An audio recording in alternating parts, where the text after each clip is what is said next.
Hello everyone, good morning and welcome to ambitiousbaba.com. We are back with our daily current affairs. तो चलिए जानते हैं 11 नवंबर के current affairs क्या हैं। इसके अलावा अगर आपने हमारा weekly revision current affairs class miss किया है तो ऊपर आई बटन में उसका लिंक है, वहाँ से जाके आप उसे चेकआउट कर सकते हैं। और आज की क्लास का पीडीएफ का लिंक आपको नीचे डिस्क्रिप्शन बॉक्स में मिल जाएगा, वहाँ से आप उसे डाउनलोड कर सकते हैं। तो चलिए बढ़ते हैं आज के क्वेश्चन की ओर। पहला सवाल, भारत के सबसे लंबे single lane motorable suspension bridge का उद्घाटन इनमें से किस राज्य में किया गया है? 5 ऑप्शन है हमारे पास। तो चलिए, the answer is B, Uttarakhand. In Uttarakhand India's longest single lane motorable suspension bridge has been inaugurated. चलिए आगे बढ़ने से पहले इस ब्रिज के बारे में हम जान लेते हैं। तो वर्ष 2006 में इस ब्रिज को मंजूरी दी गई थी इसके निर्माण के लिए, और ये कंप्लीट होने वाला था वर्ष 2008 में। लेकिन कई सारे हर्डल्स के कारण इस ब्रिज का निर्माण खत्म हुआ है वर्ष 2020 में, और अब ये पब्लिक यूज़ के लिए अवेलेबल है। वहाँ की सरकार का ऐसा मानना है कि इससे लगभग 2.5 लाख लोगों को फ़ायदा होगा, और आने वाले टाइम में ये जो ब्रिज है ये एक मेजर टूरिस्ट अट्रैक्शन बन जाएगा, जिससे वहाँ की जो टूरिज़्म इंडस्ट्री है वो काफ़ी ज़्यादा बूस्ट हो जाएगी। तो चलिए अब जानते हैं डिटेल्स। तो जैसे कि हमने क्वेश्चन में ही पढ़ा है कि India's longest single lane motorable suspension bridge has been inaugurated in the Tehri Garhwal district of Uttarakhand. और ये जो दोबरा चांती झूला सस्पेंशन ब्रिज है, इसका उद्घाटन किया है उत्तराखंड के मुख्यमंत्री त्रिवेंद्र सिंह रावत ने 9 नवंबर 2020 को on the 20th foundation day of Uttarakhand. तो हमने आपको कल ये पढ़ाया था कि उत्तराखंड का निर्माण हुआ था 9 नवंबर वर्ष 2000 में। इससे पहले वो यूपी का हिस्सा था, और इसके अलावा उत्तराखंड को पहले उत्तरांचल के नाम से जाना जाता था। तो ये जो ब्रिज है ये 725 मीटर लंबा है, और इसे 14 वर्ष लगे हैं बनने में ओवर दी टेहरी लेक, और इसकी लागत आई है 2.95 करोड़ रुपीस। और इससे टेहरी और प्रतापनगर के जो बीच का समय है, जिसे पहले 5 घंटे लगते थे कवर होने में, अब वो सिर्फ 1.5 घंटे में कवर किए जाएंगे। तो चलिए अब बात करते हैं उत्तराखंड के बारे में। उत्तराखंड के चीफ मिनिस्टर का नाम है त्रिवेंद्र सिंह रावत। उनके गवर्नर का नाम है बेबी रानी मौर्य। और उत्तराखंड के 2 कैपिटल्स है, पहला है देहरादून जो उनका विंटर कैपिटल है, और दूसरा है गरसेन जो उनका समर कैपिटल है। चलिए बढ़ते हैं अगले क्वेश्चन की ओर। दूसरा सवाल, हाल ही में इनमें से किस राज्य की तेजपुर लीची को जियोग्राफिकल इंडिकेशन टैग मिला है? 5 ऑप्शन है हमारे पास। तो चलिए, the answer is C, Assam. Assam की तेजपुर लीची को हाल ही में जीआई टैग मिला है। चलिए जानते हैं डिटेल्स। तो जैसे कि हमने क्वेश्चन में ही पढ़ा है कि Tezpur litchi of Assam has been granted geographical indication tag. तो तेजपुर लीची को प्रोटेक्ट किया गया था from the production of the fruit in other places. और ये जो न्यूज़ है ये कंफर्म की गई है by the agricultural and processed food exports development authority, जो कि एपिक्स बॉडी है under the union ministry of commerce and industry. तो चलिए अब जान लेते हैं कि हाल ही में किन किन चीज़ों को जीआई टैग मिला है। तो Pattamadai mat of Tamil Nadu has received GI tag. Panchamritam of Palani temple of Tamil Nadu को मिला है जीआई टैग। केरला के मरयूर जैगरी और तिरुर सुपारी को मिला है जीआई टैग। कर्नाटका के आरकनट यानी कि सिरसी सुपारी को भी जीआई टैग मिला है। मिजोरम के तवलोहो पुआन को जीआई टैग मिला है। दार्जिलिंग के ग्रीन एंड वाइट टी को जीआई टैग मिला है। श्रीविल्लिपुत्तर पकलोवा ऑफ चेन्नई को जीआई टैग मिला है। और गोवा के मोइरा बनानास, हर्मल चिलीज और खाजे को भी जीआई टैग मिला है। चलिए बढ़ते हैं अगले क्वेश्चन की ओर। तीसरा सवाल, इनमें से किसने पहली BRICS finance ministers and central bank governors meeting attend की है? 5 ऑप्शन है हमारे पास। तो चलिए, the answer is C, Nirmala Sitharaman. Finance minister Nirmala Sitharaman has attended the first BRICS finance ministers and central banks governors meeting. चलिए जानते हैं डिटेल्स। तो जैसे कि हमने क्वेश्चन में ही पढ़ा है कि हमारी union finance minister Nirmala Sitharaman ने अटेंड की है पहली BRICS finance ministers and central bank की गवर्नर्स मीटिंग, और ये की गई थी रशिया के अध्यक्षता में, यानी कि रशियन प्रेसिडेंसी के अंडर में ये की गई थी। तो ये जो मीटिंग है इसका जो एजेंडा है उसमें इंक्लूड है कई सारे डिस्कशंस ऑन द आउटकम्स जो G20 की सऊदी प्रेसिडेंसी मीटिंग में हुए थे। उसके अलावा एक डिजिटल प्लेटफॉर्म के बारे में चर्चा की गई थी जो इनकरेज करेगी infrastructure investments and expansion of the membership of the new developmental bank. तो ये जो ब्रिक्स फाइनेंस मिनिस्टर्स और इनके जो सेंट्रल बैंक गवर्नर्स की जो मीटिंग हुई थी इसमें उन्होंने अब जो मेंबरशिप है of the new developmental bank उसके एक्सपेंशन की भी बात की थी, और उसके साथ साथ उन्होंने इसे सपोर्ट भी किया था और इस बात पे भी जोर दिया था कि रीजनल बैलेंस मेंटेन करना काफ़ी ज़्यादा ज़रूरी है। और इसके साथ साथ हमारी केंद्रीय फाइनेंस मिनिस्टर श्रीमती सीतारमन ने भी अपना जो पर्सपेक्टिव है इस बारे में वो भी बताया है, और इसके साथ साथ उन्होंने रशिया का जो इनिशिएटिव है कि एक इंटीग्रेटेड डिजिटल प्लेटफॉर्म का निर्माण किया जाए उसके ऊपर भी उन्होंने अपनी टिप्पणी दी है। चलिए बढ़ते हैं चौथे क्वेश्चन की ओर। चौथा सवाल, इनमें से किस देश का नाम रिमूव किया गया है from the list of state sponsors of terrorism? 5 option है हमारे पास। तो चलिए the answer is D Sudan. Sudan का नाम रिमूव किया गया है from the list of state sponsors of terrorism. चलिए आगे बढ़ने से पहले हम आपको बता देते हैं कि इनका नाम कब इंक्लूड किया गया था। तो सबसे पहले हम बात करेंगे स्टेट स्पॉन्सर्स ऑफ टेररिज्म। एक इंटरनेशनल एजेंसी है, वो ये देख रेख रखती है कि जो भी देश इंटरनेशनल टेररिज्म को प्रमोट करते हैं किसी भी फॉर्म में, उनका नाम इस लिस्ट में शामिल किया जाता है। तो सूडान का नाम इस लिस्ट में शामिल किया गया था इन द ईयर 1993, और अब उनका नाम ड्रॉप कर दिया गया है from the list of state sponsors of terrorism. और इसके अलावा इस लिस्ट में शामिल है नाम नॉर्थ कोरिया के भी। नॉर्थ कोरिया का नाम पहले रिमूव कर दिया गया था, लेकिन वर्ष 2017 में नॉर्थ कोरिया का नाम वापस इस लिस्ट में शामिल किया गया है। इसमें कई सारी और कंट्रीज़ का नाम शामिल है, जिससे पहले इनमें शामिल थे क्यूबा, सूडान और वो सब कंट्रीज़ जो इंटरनेशनल टेररिज्म को प्रमोट करती है। ओके, चलिए जानते हैं डिटेल्स। तो जैसे कि हमने आपको बताया कि सूडान का नाम रिमूव किया गया है from the list of state sponsors of terrorism. तो सूडान ने 335 मिलियन US$ का कॉम्पनसेशन देने का निर्णय लिया है उन विक्टिम्स की फैमिलीज़ को जिन्हें वर्ष 1998 में मारा गया था। तो US एम्बेसी में 1998 में कई सारे लोगों को मार दिया गया था, और उन विक्टिम्स की फैमिली को जब सूडान ने ये अग्री किया है कि वो 335 मिलियन US$ का कॉम्पनसेशन देगी, उसके बाद USA के पूर्व प्रेसिडेंट डोनाल्ड ट्रंप ने ये निर्णय लिया था कि उनका नाम ड्रॉप किया जाएगा from the state sponsors of terrorism. और इसके अलावा भारत ने ये जो मूव है ये भी वेलकम किया है, और उसके साथ साथ सूडान का जो निर्णय था कि वो अपने रिलेशंस इसराइल के साथ नॉर्मलाइज करेंगे, उस बात को भी वेलकम किया गया था फ्रॉम इंडिया। तो हमने आपको पहले ही पढ़ाया था कि UAE, बहरीन और अब सूडान तीसरी कंट्री बनी है जिसने अपने जो रिलेशनशिप्स हैं नॉर्मलाइज किए हैं with Israel in the last 2 months. तो 23 अक्टूबर 2020 को सूडान ने अपने जो रिलेशंस है वो नॉर्मलाइज करने की घोषणा की है विद इसराइल, और ये जो पीस डील है ये ब्रोकर की गई है by the US president Donald Trump. तो US के पूर्व प्रेसिडेंट डोनाल्ड ट्रंप और अब उनके जो नए प्रेसिडेंट बन गए हैं उनका नाम है जो बिडेन।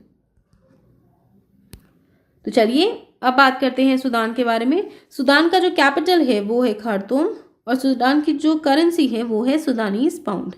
इसके अलावा हमने कुछ मिस कर दिया, वो आपको बताते हैं। आपको याद होगा हमने आपको लास्ट वीक पढ़ाया था कि हमारा जो मिशन सागर है उसके फेज़ 2 के तहत भारत ने INS एरावत को सूडान पोर्ट पे भेजा था, जिसमें सूडान और साउथ सूडान के लिए भारत ने 100 टन्स का फूड एड भेजा था। तो चलिए अब बढ़ते हैं 5वें क्वेश्चन की ओर। 5वां सवाल, इनमें से किस देश के साथ भारत ने कनेक्टिविटी परियोजना के लिए 100 मिलियन अमेरिकी डॉलर अनुदान सहित 4 समझौते पर हस्ताक्षर किए हैं? 5 ऑप्शन है हमारे पास। तो चलिए the answer is Maldives. India and Maldives have signed 4 agreements including $100 million grant for connectivity project. इससे पहले हमने आपको ये भी पढ़ाया था कुछ टाइम पहले अराउंड द मंथ ऑफ अगस्त या सितंबर, मालदीव्स को भारत ने $250 मिलियन का सॉफ्ट लोन ग्रांट किया था और भारत और मालदीव्स ने अपनी पहली फेरी सर्विस सेवा शुरू की है, जिसके तहत जो ट्रांसपोर्टेशन कॉस्ट है और ट्रांसपोर्टेशन टाइम है बिटवीन इंडिया एंड मालदीव्स वो काफ़ी कम हो जाए। चलिए अब जानते हैं डिटेल्स। तो जैसा कि हमने क्वेश्चन में ही पढ़ा है कि भारत और मालदीव्स ने हाल ही में 4 एग्रीमेंट साइन किए हैं और 9 नवंबर 2020, जिसमें $100 मिलियन का ग्रांट भारत ने दिया है मालदीव्स को उनके कनेक्टिविटी प्रोजेक्ट के लिए। तो ये जो एग्रीमेंट है ये दोनों साइड से साइन किए गए हैं और ये मालदीव्स के जो ग्रेटर माले कनेक्टिविटी प्रोजेक्ट है जिसकी कुल लागत है $500 मिलियन, उसी के तहत दिए गए हैं। और इससे जो मालदीव्स का कैपिटल है माले वो 3 आइलैंड से कनेक्ट किया जाएगा, जिसके तहत वहाँ की जो इकोनॉमिक सिचुएशन है उसमें सुधार आएगा और इकोनॉमिक इंडस्ट्री को भी बूस्ट मिलेगा। और इसके साथ साथ भारत ने $400 मिलियन का लाइन ऑफ क्रेडिट भी एक्सटेंड किया है उनके इस प्रोजेक्ट के लिए, जो कि एक लार्जेस्ट इंफ्रास्ट्रक्चर वेंचर है जो कि मालदीव्स ने अंडरटेक किया है। इसके अलावा मालदीव्स सेटअप करेंगे एक soil and plant testing laboratory, जिसके लिए ग्रांट दिया गया है 1.71 मिलियन मालदीवियन रुपयास। और उसके साथ साथ एक ड्रग डिटॉक्स फैसिलिटी जिसकी ग्रांट रहेगी 7.7 मिलियन मालदीवियन रुपीस। और इसके अलावा भारत और मालदीव्स का जो कोऑपरेशन है वो बढ़ेगा in fields of sports and youth affairs. तो चलिए अब बात करते हैं मालदीव्स के बारे में। मालदीव्स का कैपिटल है माले, मालदीव्स की करेंसी है मालदीवियन रुपया और उनके जो प्रेसिडेंट है उनका नाम है इब्राहिम मोहम्मद सोली। चलिए बढ़ते हैं अगले क्वेश्चन की ओर। छठा सवाल, किस बीमा कंपनी के साथ एयरटेल पेमेंट्स बैंक ने smart drive private car insurance launch किया है? 5 ऑप्शन है हमारे पास। तो चलिए द आंसर इज डी, भारतीय AXA जनरल इंश्योरेंस।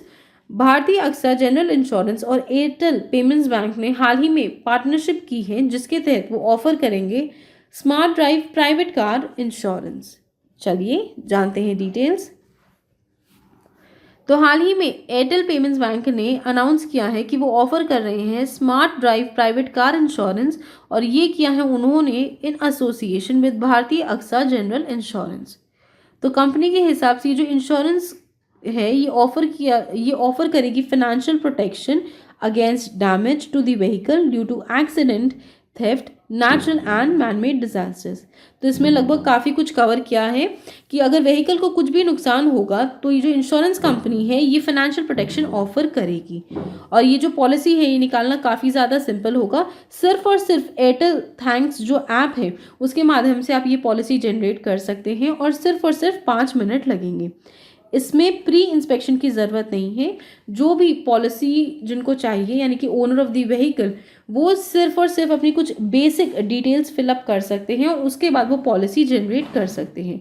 और जब वो नेक्स्ट टाइम इस पॉलिसी को रिन्यू करेंगे यानी कि अगले वर्ष जब ये पॉलिसी रिन्यू की जाएगी तो उसमें वो कुछ एड ऑन चीज़ों का भी लाभ उठा सकते हैं for increasing there financial protection. इसके अलावा अगर कार एक्सीडेंट के कारण किसी भी दूसरे व्यक्ति को कोई भी इंजरी आई है या डैमेज हुआ है या उनकी प्रॉपर्टी को नुकसान पहुंचा है तो वो भी कॉम्पनसेट किया जाएगा इस इंश्योरेंस पॉलिसी के माध्यम से। तो ये मतलब लगभग सब कुछ कवर करती है। इसके अलावा सबसे ज़रूरी बात कि अगर इस एक्सीडेंट के कारण जो ड्राइव कर रहे हैं या फिर जो पॉलिसी होल्डर है अगर उन्हें किसी भी तरीके से परमानेंट डिसेबिलिटी हो जाती है या फिर पार्शियल डिसेबिलिटी हो जाती है तो भी वो कवर की जाएगी अंडर दी फाइनेंशियल प्रोटेक्शन। तो चलिए बढ़ते हैं 7वें क्वेश्चन की ओर। 7वां सवाल, पेट्रोनेट LNG लिमिटेड के नए managing director and chief executive के रूप में इनमें से किसे अपॉइंट किया गया है? 5 ऑप्शन है हमारे पास। तो चलिए the answer is D, Akshay Kumar Singh. Akshay Kumar Singh has been appointed as the new managing director and chief executive of the country's biggest gas importer, Petronet LNG Limited. तो चलिए आगे बढ़ने से पहले हम एक बार रिविजन कर लेते हैं बाकी लोगों के बारे में। तो गुरदीप सिंह जो कि है CMD यानी कि chairman and managing director of NTPC limited, हाल ही में उनका जो टेन्योर है वो एक्सटेंड किया गया है टिल जुलाई 2025।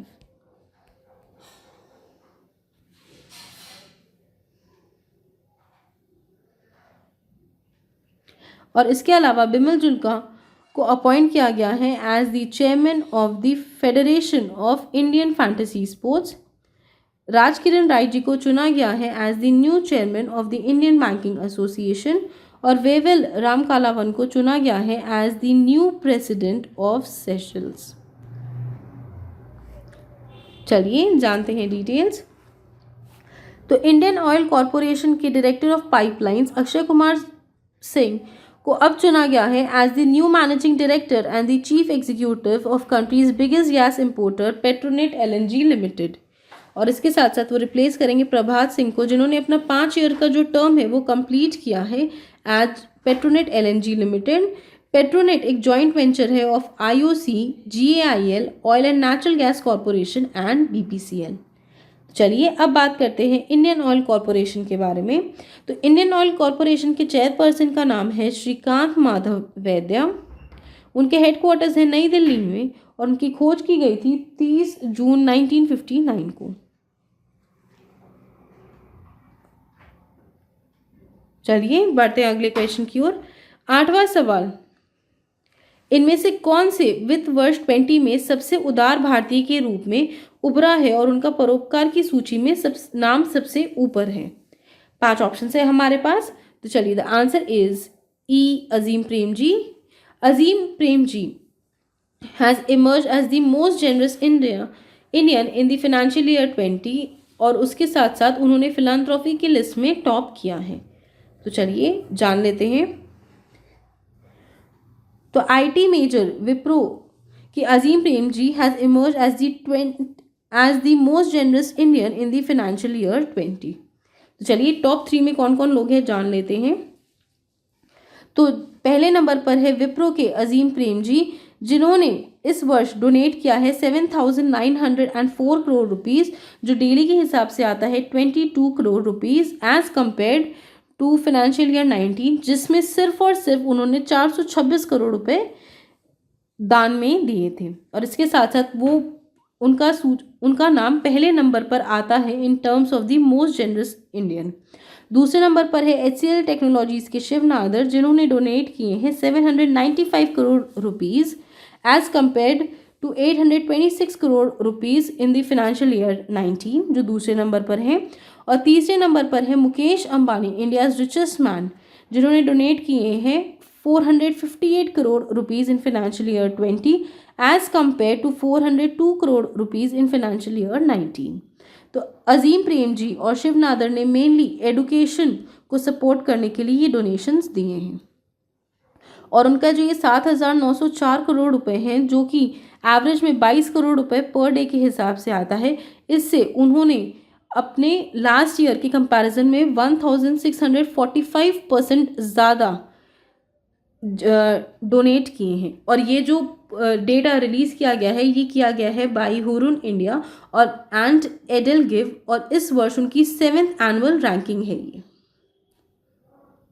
चलिए बढ़ते हैं 9वें क्वेश्चन की ओर। 9वां सवाल, शांति और विकास के लिए विश्व विज्ञान दिवस हर साल किस दिन मनाया जाता है? 5 ऑप्शन है हमारे पास। तो चलिए the answer is 10th November. 10th